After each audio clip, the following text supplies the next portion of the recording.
Hey guys, what's going on? Kevin Cage back with another cryptocurrency update with Ripple XRP. We are having more news day in and day out with, overall regulation, overall progress in the space, different institutions further validating this investment as the day passes. And for those of you that have been around for a while, you were those visionaries. Again, anyone that has made a substantial amount of money in their lifetime have taken risks. Again, this is not financial advice, simply my opinion, and always do your own research for multiple sources. But let's get into it. So, XRP Crypto Wolf at XRP Crypto Wolf sent me some information this morning, so thank you. These guys, these researchers, and everyone that covers all this do not get enough credit, so be sure to check him out.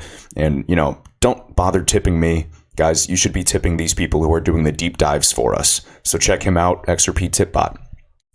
Right here, the U.S. Internal Revenue Service, the IRS, has begun sending what it called educational letters to taxpayers about their cryptocurrency holdings, warning about the need to pay back taxes owed.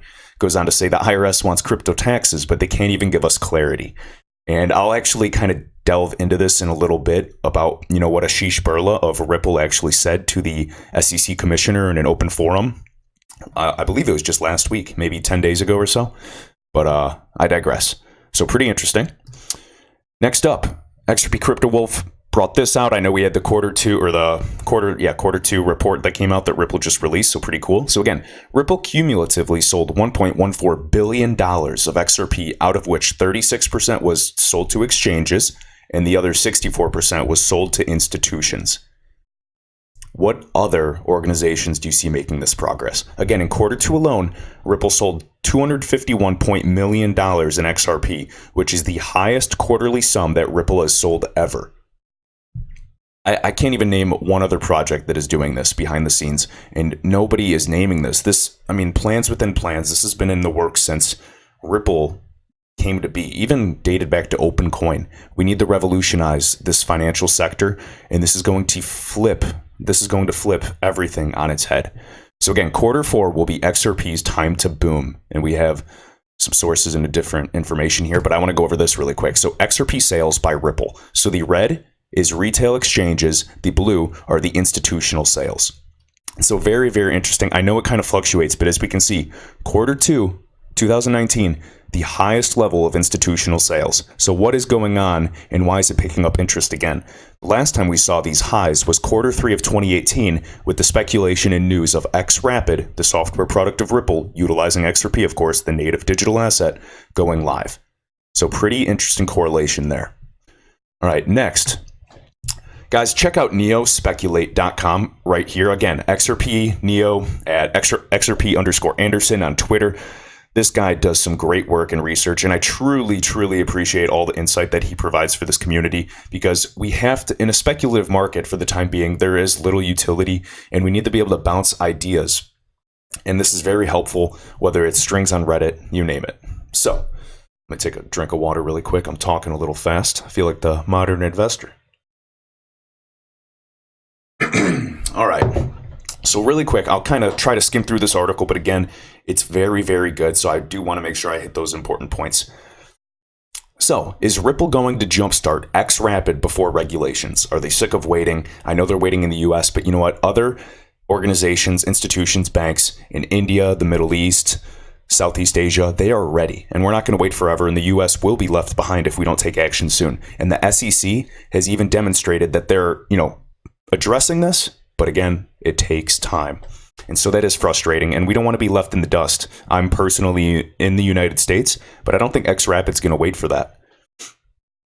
So again, his speculation, again, this is Neo, he believes they will jumpstart xRapid, and he thinks David Schwartz made this plan very clear to us all. Unfortunately, regulations are very slow to be implemented. We have seen some frustration from Ripple employees in how slow regulations are put in place. A strong sign of this was when Ripple's employee Ashish Birla recently asked the SEC commissioner in an open forum when clear guidelines for cryptocurrencies will come from the SEC. Of course, we had the video clip. It's gone viral, shared by Stuart_XRP, and basically, Ashish Birla was very blunt to the SEC commissioner.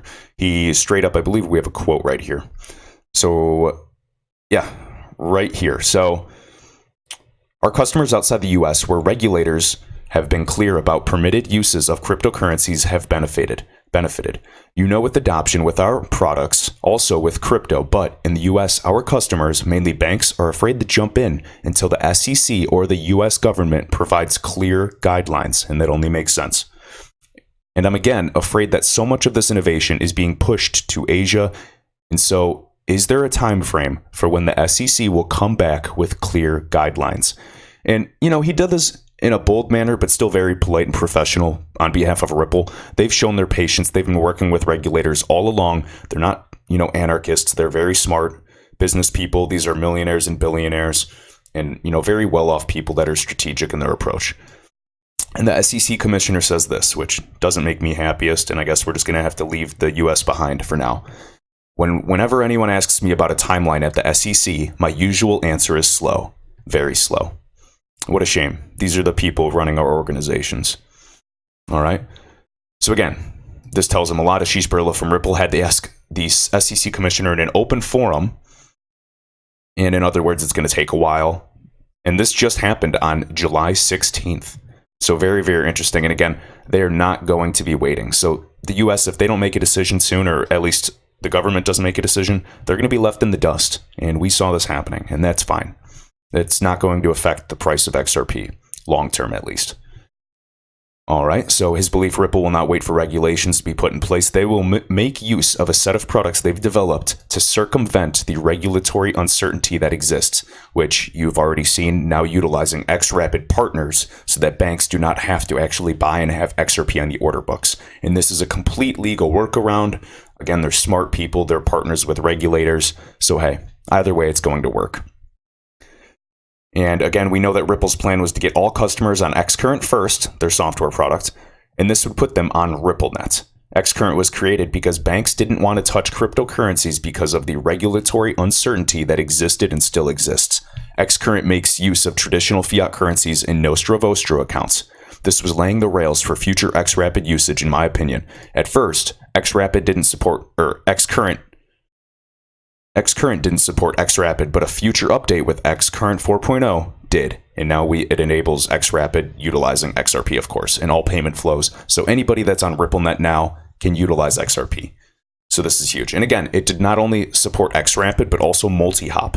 And he believes that multi-hop is going to be a critical piece to this plan as well. Again, David Schwartz goes by Joel Katz. I have no idea why on Twitter, but he's the CTO of Ripple. Again, he was one of the original people with DLT, distributed ledger technology, and blockchain, actually putting a patent all the way back in 1988, pre-internet era. He is very well off. He's not here to make money. He's already extremely wealthy. He's here to make a dent in the universe and make a difference. He's passionate, very nerdy guy. His brain almost works so fast that everything comes out, kind of like awkwardly, but I would love to meet this guy. He's so smart. So again, 4.0 is live. And I've gone over this tweet before. Essentially, with all of these things, it's a complex process to integrate all of it together. So it is going to take time, and I do want to set expectations. So if you're looking to, hop between some random altcoins, just, click another video, guys, because I'm giving you the facts, because this is a legitimate investment, and I'm here to make money just like everybody else. All right. So again, his thought is that they all want banks on xCurrent 4.0 so that they can utilize their strategic tools to use XRP without having regulatory certainty, multi-hop and xRapid, but also that payment companies will do the actual xRapid transaction, not banks. And that's exactly what I said, using these payment companies that go around that regulatory uncertainty today so that banks do not have to and have the XRP on their order books.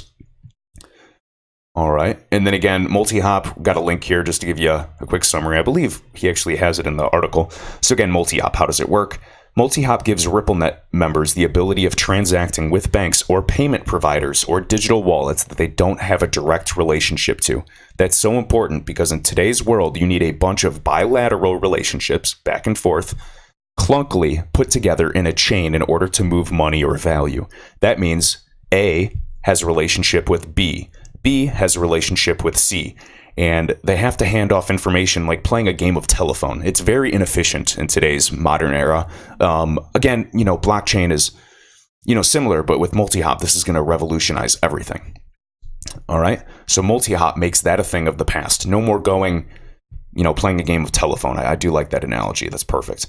But again, who on RippleNet is using this feature? Well, a couple weeks ago, and this is keep in mind a quote, we announced that Siam Commercial Bank was using multi-hop, and this is a while back as well. And what that means is that they're allowing customers to facilitate payments through Siam Commercial Bank into Cambodia, Laos, Myanmar, Thailand, and Vietnam. So the sender has the ability of getting deep reach and deep access into this entire region, and the receiver has the ability of getting payments with more value in them because the fees are less, with complete visibility and transparency. And again, this is settlement. This is true settlement. We're not looking at a fancy messaging system, and essentially it's really credit and debits, and they're actually just showing it and acting like it's a faster payment mechanism, just like this whole GPI instant and Swift trying to create competing products. It's not competition. These are all FUD articles created to just instill fear.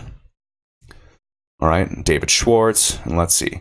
So again, multi-op's going to be huge, and I digress. And again, more speculation on Western Union and MoneyGram. So we already know right here. So Ripple, MoneyGram, and SBI are all connected in a big way that makes me believe that this could be a bigger piece of the plan. All right, so we have so much going on right here. Owing to an allowance with MoneyGram, remittances can be received in 10 minutes at shortest after the money is deposited, what the heck am I saying, into SBI Remit. At MoneyGram, agencies of about 320,000 in about 198 countries and territories. All right, so there are big things. Again, Western Union actually even said this too. He said, look, hey, I'm open at any cost savings, any innovation, I'm there. We can sign a deal tomorrow. All right. Very, very interesting. I would play it, but I don't want to get any copyright infringement. So please check out, neospeculate.com for this information. It's great. I could read this for hours. Great, summary of news as well. But again, of course, even American Express, I'll cover that in another video. But basically, to conclude, we are witnessing as XRP holders, the XRP community, retail investors, you and I, a bigger plan being played out. It's very likely that Ripple realized that regulations would take much longer than what they would be comfortable with, and thus decided to solve the issue of regulations instead. So they're not waiting. I love this. A company that takes initiative. All right, so this seems like the most logical conclusion considering the evidence. The MoneyGram deal could be a part of a large plan and could achieve many different objectives simultaneously: corner the remittance market by forcing others to implement xRapid, jumpstart the liquidity of xRapid, make banks being able to start using xRapid through first implementing xCurrent 4.0 so they can settle, and xRapid and MoneyGram can use multi-hop to expand corridors to settle in. And again, I don't think people realize how big this MoneyGram partnership is. With xCurrent 4.0, we have multi-hop capabilities. We have so many corridors that at the flip of a switch can be turned on. So this is huge. I cannot emphasize this, guys.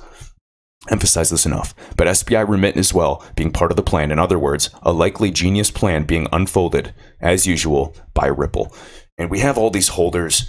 There was some negativity on Twitter with everybody being upset of Ripple selling their XRP over the counter. Guys, they're not doing this for, people like retail investors per se.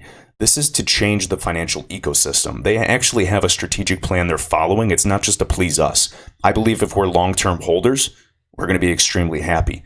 But this is not for us. They don't owe us explanations. At this point, I've been seeing their progress, and I have full faith in Ripple. Is that a risk? Absolutely. It's always a risk with any investment.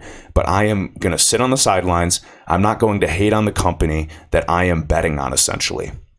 So again, guys, keep in mind, Neo, me, anybody, we're not financial advisors. This is 100% speculation. And along with this is a speculative video, entertainment purposes only. Do not invest on what I'm saying, but I do want you to take this into account, share it with a friend, and I'll see you in the next video.